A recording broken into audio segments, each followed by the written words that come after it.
Assessment 3 में आप सब स्टूडेंट्स अपने ग्रुप में अपने अपने प्रोजेक्ट्स सेंड कर रहे हैं, ठीक है। और इसके बाद हमको अब एमसीक्यू टेस्ट और लेना है। अब आप बताइए एमसीक्यू टेस्ट हम लोग कब लें। मैं यहाँ पर एक मिनट कैलेंडर देखता हूँ, कैलेंडर में हम लोग डेट डिसाइड करते हैं। Our next class is on 29। 29 को ले लें हम एमसीक्यू टेस्ट। Yes sir. किसी को कोई ऑब्जेक्शन तो नहीं है 29 की डेट में?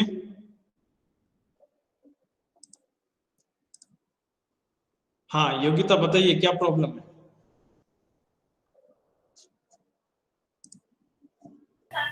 सर मैंने थोड़ा गलती से लिख दिया था वो 9।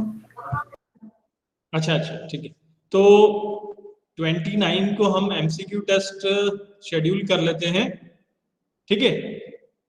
जो प्रीवियस हमको असेसमेंट में प्रॉब्लम आई थी कि हमको क्या करना पड़ रहा था, कुछ स्टूडेंट्स को बार बार कॉल करके या उनको रिमाइंडर भेज के उनको हमको एमसीक्यू टेस्ट लेना पड़ा, ठीक है। तो मैं आप सबसे रिक्वेस्ट करूंगा कि अभी जितने भी स्टूडेंट्स हैं हम लोग अपने व्हाट्सएप ग्रुप में भी मैं एक बार रिमाइंडर सभी को भेज दूंगा और आप भी हाँ बोलो सोमी। सर प्रोजेक्ट में हमें HTML CSS और HTML टेबल्स करना था ना। हाँ एक मिनट पहले एमसीक्यू का मैं आपको बता दूं फिर अपन डिस्कस करते हैं। तो एमसीक्यू टेस्ट में जो एक प्रीवियस प्रॉब्लम ये आई थी कि कुछ स्टूडेंट्स ने एमसीक्यू टेस्ट नहीं दिया, फिर उनका बाद में वापस लेना पड़ा, उनको भेजा इनविटेशन दिया, है ना। तो हम लोग आप भी अपने अपने फ्रेंड्स को बता देना कि 29 नेक्स्ट वीक 29 को आपका एमसीक्यू टेस्ट होगा गूगल फॉर्म के थ्रू, ठीक है। और उसमें सभी को हम लोग पार्टिसिपेट करना है आपको उस गूगल फॉर्म में, है ना। तो हम लोग ये भी करेंगे कि जब अपना अपन मीटिंग स्टार्ट करेंगे तो अगर कोई गलती से छूट जाता है तो उसको हम कॉल करके उसको इनवाइट कर लेंगे, ठीक है, ताकि एक बार में सबका एमसीक्यू टेस्ट हो जाए। एक तो ये हो गया एमसीक्यू टेस्ट 15 मार्क्स का है और प्रोजेक्ट आपका 15 मार्क्स का है, ठीक है। अब हाँ तो सौम्या पूछ रही है कि क्या हमको CSS और HTML दोनों हमको एक ही फाइल में रखना है। CSS और HTML हम दोनों एक ही फाइल में यूज करेंगे। मैंने सर मैंने 2 भेजे हैं ग्रुप पे, हाँ। एक HTML है और एक CSS है। हाँ ठीक है ओके। अब ठीक है अगर आपने भेज दिया है तो, पर आप है ना उन दोनों को कंबाइंड रखेंगे तो अच्छा रहेगा, नहीं तो वो फिर उसको चेक करने में प्रॉब्लम आएगी। CSS और HTML दोनों को कंबाइंड कर दो। हाँ अनुभेगा बताइए। सर पर मैंने सिर्फ HTML का भेजा है तो फिर मैं फिर से HTML और CSS का दूसरी बार भेज दूं? हाँ ठीक है अब हाँ भेज दो। तो CSS और HTML दोनों को कंबाइंड करके आपको एक फाइल भेजनी है अपने ग्रुप में, ओके सर ठीक है। हाँ और एनी अदर डाउट, और किसी को अगर कुछ समझ में नहीं आ रहा है कि क्या करना है और कैसे फाइल सेंड करना है, अगर कोई स्टूडेंट है अभी जिसको कोई डाउट है कि हमें क्या फाइल सेंड करना है और क्या पढ़ना है।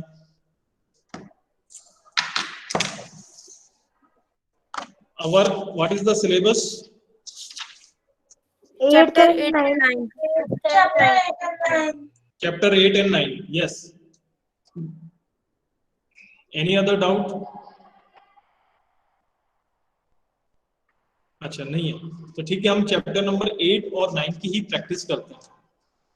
अब चैप्टर नंबर 8 और 9 में हम लोग स्टार्ट करते हैं पेज नंबर 107 से, ठीक है। आज हम MCQ मुझे लगता है कि सभी को प्रोजेक्ट समझ में आ रहा है क्योंकि करीब 23 स्टूडेंट्स ने अपनी प्रोजेक्ट सेंड कर दिए व्हाट्सएप ग्रुप में, ठीक है। तो जिसको और डाउट है वो अभी पूछ लेंगे आज की क्लास में। और मुझे ऐसा लगता है कि शायद अभी आज की क्लास में जिसने जो अटेंड है उन सब ने अभी भेज दिया है, शायद अग्रिमा ने भी भेज दिया, अनुमेगा ने भेज दिया, अर्पिता, ओके, सभी ने अधिकतर भेज ही दिया अपना प्रोजेक्ट, ठीक है। नाउ मोर ऑन CSS 3, ठीक है, अब हम ये CSS3 क्या होता है एक बार फिर से रिवाइज करते हैं ताकि आप MCQ टेस्ट में उसको कर पाए।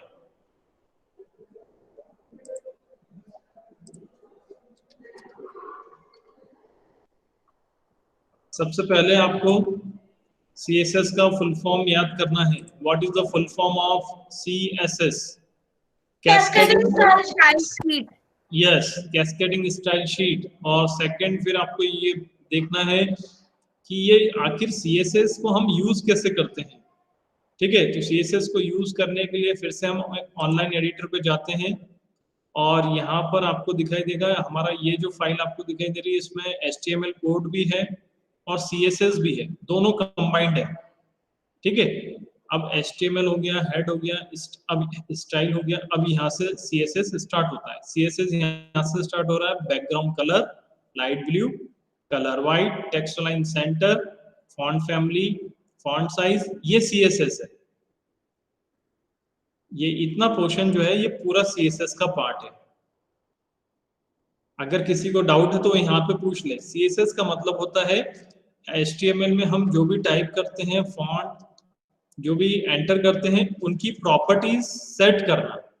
जैसे बैकग्राउंड कलर आप चाहते हैं लाइट ब्लू, अपने HTML पेज का कलर आप चेंज करना चाहते हैं, ये CSS में जाएगा। आप अपने जो फॉन्ट है, हेडिंग जो दी है वो व्हाइट कलर में है, अब आप चाहते हैं कि आपकी हेडिंग जो है वो ब्लैक कलर में हो जाए, तो आप ब्लैक कलर में ऐसे ऐसे एडिट करके भेजा, उन लोग को वापस नहीं भेजना ना? आप एडिट मतलब कि हाँ, जो आपने CSS और HTML दोनों कंबाइंड होगा ना उसमें। सर मैंने जो टेबल्स भेजी हैं उसमें मैंने ना कलर, बैकग्राउंड कलर नहीं डाला है, तो उससे कोई दिक्कत तो नहीं है? हाँ, वन मोर पॉइंट, एक बहुत अच्छा उसमें बेनिफिट है। एक बेनिफिट है ना, जो आपने ग्रुप में भेजा है प्रोजेक्ट, आप उसको एडिट भी कर सकते हो। जिन्होंने मोबाइल के थ्रू भेजा ना लिंक, आप उसको वापस एडिट भी कर सकते हो। ठीक है, और तो वापस आपको भेजने की जरूरत नहीं पड़ेगी, आप उसी पे क्लिक करके उसी को सेव कर लेंगे, आपकी वो लिंक सेव रहेगी और आप उसको एडिट कर सकते हैं। सर तो जो मैंने जो टेबल्स बनाई हैं उससे मैंने वो बैकग्राउंड कलर नहीं दिया है, तो उससे कोई दिक्कत तो नहीं है? हाँ, उससे प्रॉब्लम नहीं है। मैं हमारा ये है कि हम जो प्रोजेक्ट आपने बनाया है उसमें CSS और HTML का कोड आ रहा है कि नहीं।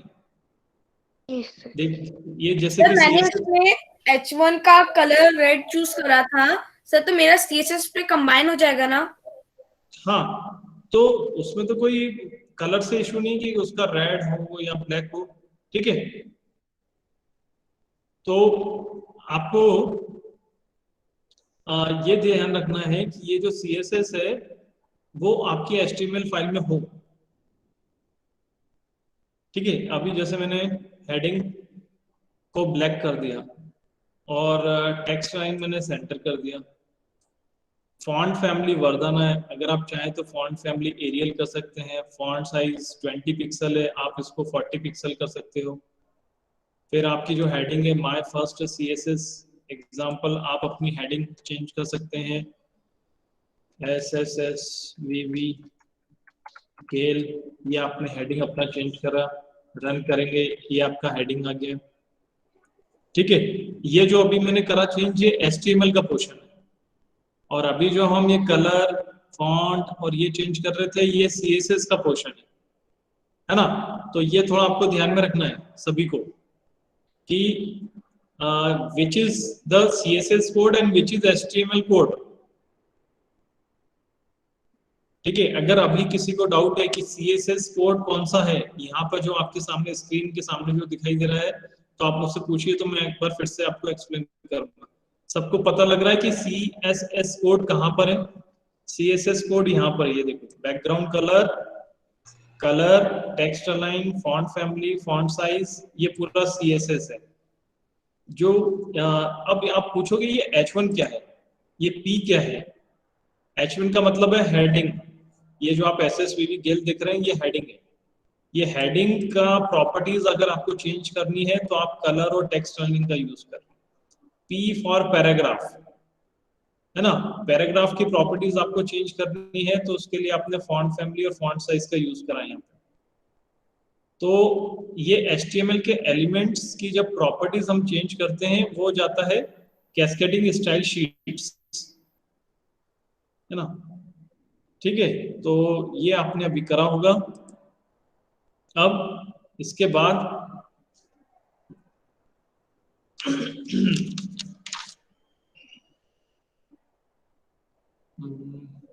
see I am on page number 107।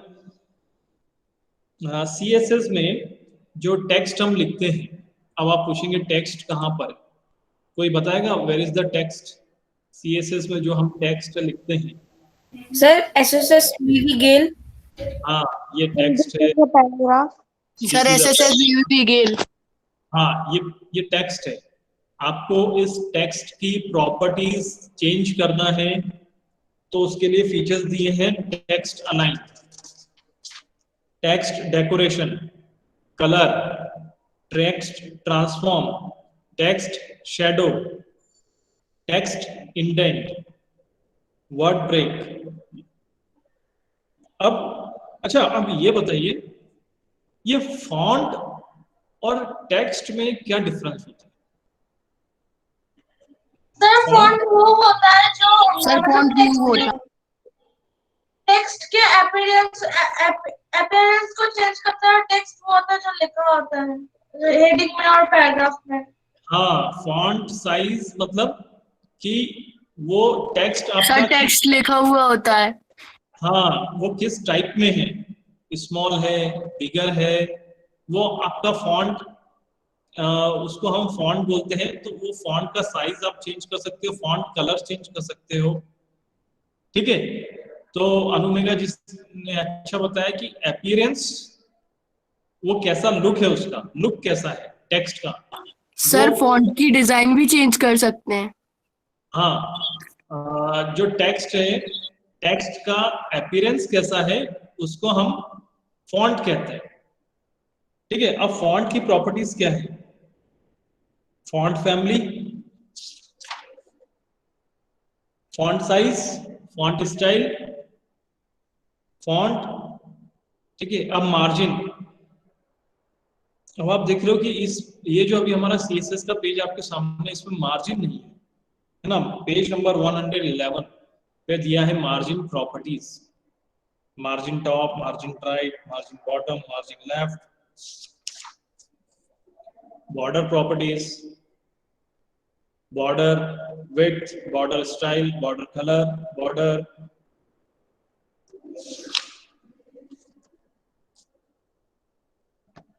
तो ये तो चैप्टर CSS में ये पूरा है।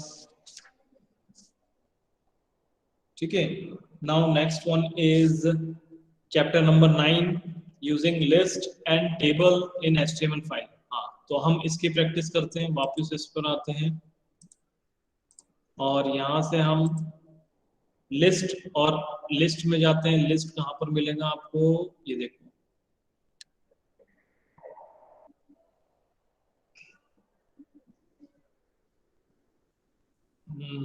लिस्ट लिस्ट लिस्ट कहाँ पर दिखाई दे रहा है? सर लिस्ट थोड़ा सा नीचे है।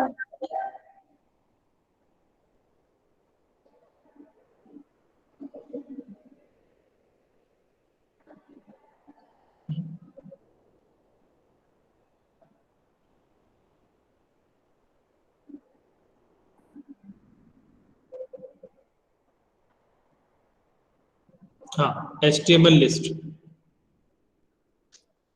ओके, अब HTML लिस्ट को हम एडिटर के थ्रू ओपन करते हैं और आपके सामने ये लिस्ट का कोड ओपन हो गया है। ठीक है,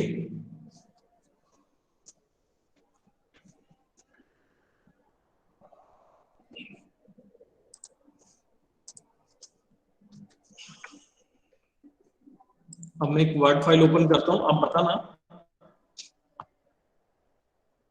यहाँ पर मैं जो आपको शो कर रहा हूं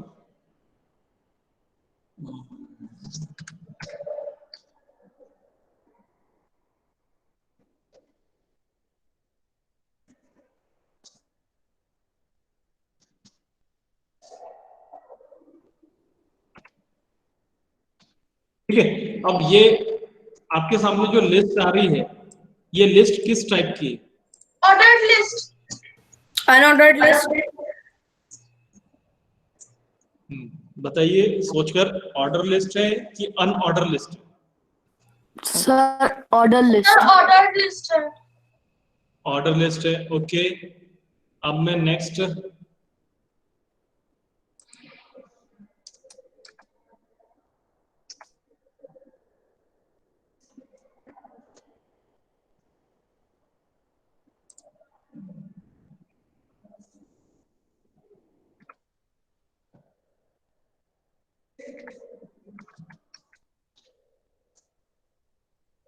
अब ये किस तरह की लिस्ट है? Unordered list. Ordered list. ये अनऑर्डर लिस्ट है। Sir unordered list. ये अनऑर्डर लिस्ट है। यहाँ पर आपको समझना होगा कि ऑर्डर लिस्ट कहाँ पे यूज करेंगे, अनऑर्डर लिस्ट कहाँ पे यूज करते हैं। जब आपकी क्लास में आपके जो नोटिस बोर्ड रहता है, उसमें आके कोई नोटिस लगता है, उसमें अगर आपको नंबर ऑफ स्टूडेंट्स या नंबर ऑफ ऑब्जेक्ट्स का इंपॉर्टेंस आपको बताना हो, ठीक है, कि नंबर ऑफ बॉयज कितने, नंबर ऑफ गर्ल्स कितने, तो वहां पर आपको ऑर्डर लिस्ट का यूज करना होगा। लेकिन अगर आपको जब आपके नंबर ऑफ थिंग्स या नंबर ऑफ ऑब्जेक्ट्स का इंपॉर्टेंस नहीं बताना हो, ठीक है, जैसे कि इनविटेशन लेटर आपको आया किसी का और उस इनविटेशन लेटर में क्या क्या एक्टिविटीज हैं, तो वहां पे नंबर ऑफ एक्टिविटीज का इंपॉर्टेंस नहीं है। वहां पर आप ये अनऑर्डर लिस्ट, ब्लैक ब्लैक जो सर्कल दिखाई दे रहे हैं या स्टार दिखाई देते हैं, उनका आप यूज करते हैं, तो वहां पर अनऑर्डर लिस्ट का यूज करेंगे। ठीक है, व्हेन नंबर इज इंपॉर्टेंट, कि टोटल पता लगाना हो कि कितने बॉयज हैं कितने गर्ल्स हैं, तो वहां पर नंबर लिस्ट का यूज करेंगे। जहां पे टोटल नहीं पता लगाना हो, ठीक है, वहां पर आप अनऑर्डर लिस्ट का यूज करेंगे। अभी तो ये जो मैंने लिस्ट आपको शो करी है, ये लिस्ट MS वर्ड पर शो करी है। अब यही लिस्ट आपको अपने वेब पेज पर शो करना है। अब ये लिस्ट अगर आपको अपने वेब पेज पे शो करना है तो क्या करना होगा, आपको कौन सा टैग यूज करना है। चलिए ठीक है, अब बीच में अभी मैं जिससे पूछूं उसको बोलने देना, ठीक है। हम लोग स्टार्ट करते हैं। फर्स्ट नंबर पर है Abhishek Dhakad. Are you here? Abhishek Dhakad, आप क्लास में हो? अभिषेक यादव, हाँ अभिषेक धाकड़ इज हियर। हाँ अभिषेक धाकड़, आप ये बताओ कि ये जो कोड आपके सामने दिखाई दे रहा है, ये कोड, इसमें अनऑर्डर लिस्ट का टैग कौन सा है? Which is the tag of unorder list? Sir first coffee. Coffee tea. Coffee tea milk. Coffee, वो तो उसके अंदर का डेटा हो गया। मेरा क्वेश्चन ये है कि अनऑर्डर लिस्ट का टैग, टैग का मतलब होता है उसका कोड कौन सा है, अनऑर्डर लिस्ट का कोड। Point sir. अच्छा ठीक है, अभिषेक यादव आप ट्राई करोगे? आदित्य आप ट्राई करोगे? अच्छा, अब अनुमेगा और व्योम और इनको छोड़कर और कोई ट्राई करेगा? अनुमेगा और व्योम को छोड़कर। हाँ सौम्या, सौम्या बताओ। Sir H2। No. Aarush, Aarush are you here? Yes sir. Aarush आप बताओगे अनऑर्डर लिस्ट का टैग कौन सा है?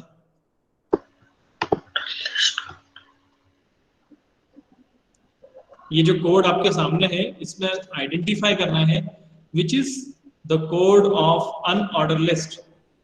Sir an unordered HTML list। Sir हाँ बताओ। Sir UL। Yes, UL, UL is the element, UL is the tag of unordered list। ये देखो आप, UL यहाँ पे आपके सामने लिखा है, UL का फुल फॉर्म ही है अनऑर्डर लिस्ट, ठीक है। और जैसे आप UL के अंदर जो डेटा डालेंगे, कॉफी, टी, मिल्क, है ना, वो यहाँ पे देखो स्टार, ये सर्कल बना हुआ आएगा जिसको बुलेट लिस्ट बोलते हैं, ठीक है। चलिए अब अग्रिमा आप बताओगे ऑर्डर लिस्ट का टैग कौन सा है? सर मैं एक मिनट, अग्रिमा या अमय, आदित्य, योगिता, हाँ correct, OL, OL is the tag of order list, ठीक है। तो यहाँ पर जब आप OL का यूज करेंगे, इसके अंदर कॉफी, टी, मिल्क आपने यूज करा है, तो वो 1 2 3 में जाएगा, करेक्ट, ठीक है। अब कोई मुझे बताएगा, अनुमेगा या व्योम या आरुष, इन तीनों में से कोई भी एक बताएगा, what is the use of LI? The li displays the list. Yes, LI is used for list। वो ये बता रहा है LI कि यहाँ पे आप लिस्ट का यूज कर रहे हैं अपने कोड में। LI आपको दिखाई दे रहा है ना सबको, LI सब जगह दिखाई दे रहा है। LI stands for list, ठीक है, ये आपको समझ में आ गया। आगे बढ़ते हैं, नेक्स्ट है लिस्ट प्रॉपर्टीज। लिस्ट प्रॉपर्टीज दिया है आपके सामने पेज नंबर 121 पर। List style type, list style image, list style position, list style, ठीक है। अगर आप चाहते हैं कि अपने लिस्ट का स्टाइल चेंज हो जाए तो आप वो यूज कर सकते हैं यहाँ पे।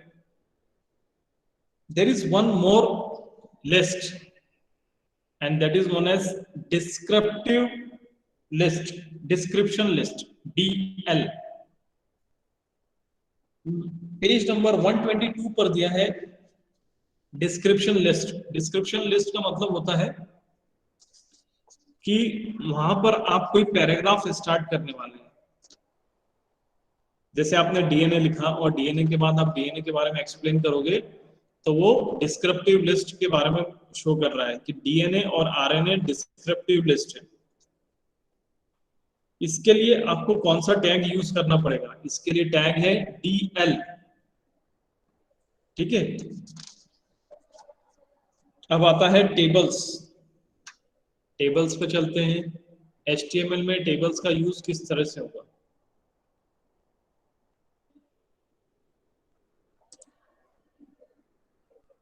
ये देखिए आप, हाँ एक मिनट, टेबल से पहले एक और देख लेते हैं, डिस्क्रिप्शन लिस्ट। ये डिस्क्रिप्शन लिस्ट है, DL और DT है ना।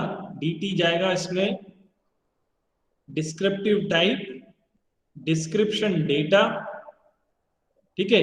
DT, DD, फिर DT, फिर DD, क्लियर।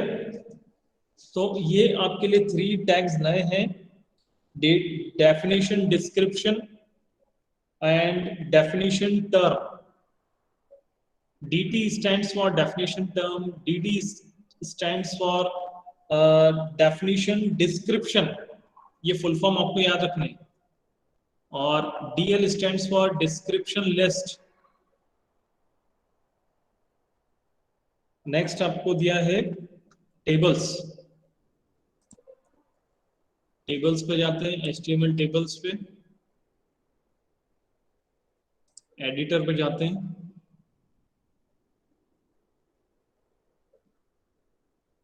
इस तरह का टेबल आपको यूज करना है, ठीक है। और इस तरह के टेबल में आपको टेबल टैग से स्टार्ट करना है। TR stands for table row, TH stands for table heading, TD stands for table data. इनके फुल फॉर्म भी ध्यान में रखने हैं, ठीक है। इस तरह से आपका टेबल क्रिएट होगा यूजिंग टेबल टैग। टेबल से आपका जो पूरा डेटा है वो सिस्टमेटिक अरेंज हो जाता टीआर का फुल फॉर्म क्या है? है। किसका? TR. Table row. TR stands for table row, TH stands for table heading, TD stands for table data. जब आप ये टेबल टैग का यूज करते हैं तो उससे आपका डेटा सिस्टमेटिकली अरेंज हो जाता है। नाउ और कुछ अच्छा है, ये दो ही टॉपिक है बस इस चैप्टर में, table and list. These are the two topics जो आपको इन चैप्टर में प्रैक्टिस करनी है। ठीक है, चलिए अब आगे बढ़ते हैं। नेक्स्ट इज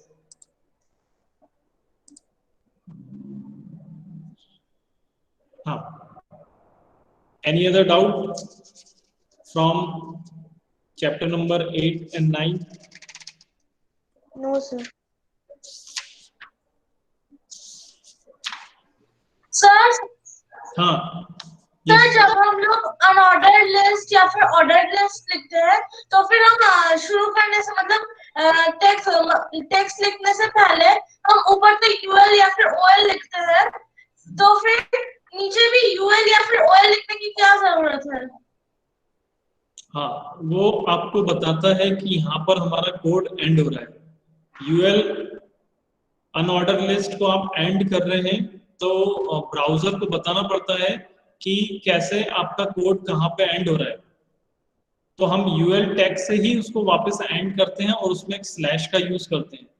जब आप वो यूएल के साथ उस स्लैश का यूज करते हैं, बैक स्लैश का, तो वो बता देता है कि अब हमारी लिस्ट यहाँ पे एंड हो रही है या कोड हमारा यहाँ पे एंड हो रहा है। इसी तरह से आप सारे जो भी HTML या CSS के कोड आप देखोगे तो HTML से ही स्टार्ट होता है और वापस HTML से ही एंड होता है, उसमें स्लैश आ रहा है। बॉडी बीच में, फिर बॉडी आया, ठीक है, और फिर बॉडी से ही एंड हो रहा है। टेबल से स्टार्ट हुआ, ये देखो आप, टेबल से स्टार्ट हुआ और टेबल से ही एंड हो गया बैक स्लैश का यूज करते हुए। वो ये बताता है कि टेबल, अब हम टेबल स्टार्ट कर रहे हैं और टेबल एंड कहाँ पे हो रहा है, तो जब आप वो स्लैश लगा देंगे तो पता लग जाएगा कि टेबल एंड हो रहा है। दिस इज द HTML और CSS का ये कोडिंग फॉर्मेट है। इसको हम बोलते हैं स्टार्ट टैग। जैसे ये HTML आपको दिखाई दे रहा है, इसको बोलेंगे स्टार्ट टैग, और ये HTML जहाँ पे एंड हो रहा है इसको बोलते हैं एंड टैग। Okay sir.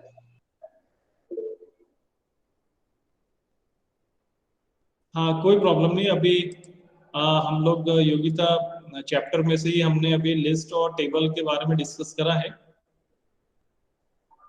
तो फिर फाइनल डिसाइड हो गया हमारा। नेक्स्ट हम लोगों को नेक्स्ट वीक MCQ टेस्ट देना है आप सबको, ठीक है। चलिए, तो कोई अगर कोई बाहर जा रहा है तो 10 मिनट के लिए कहीं से भी वो अपने मोबाइल से लॉगिन कर सकता है ना, और वो 10 मिनट्स के लिए वो MCQ टेस्ट दे सकता है। Sir, how many questions are there? 15 questions, 15 MCQ Time? questions. Time 10 minutes.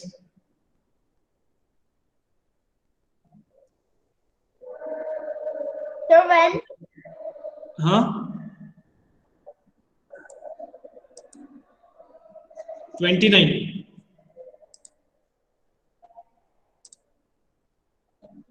Okay, ठीक है, all of you join your hands. चलिए, आज कौन शांति पाठ करवाएगा? अमय करवाएगा शांति पाठ। Amay is here.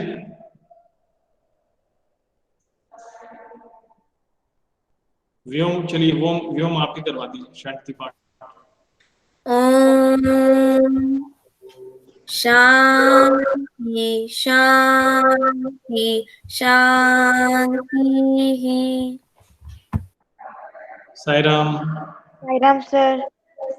Sairam Sairam sir. Sairam sir.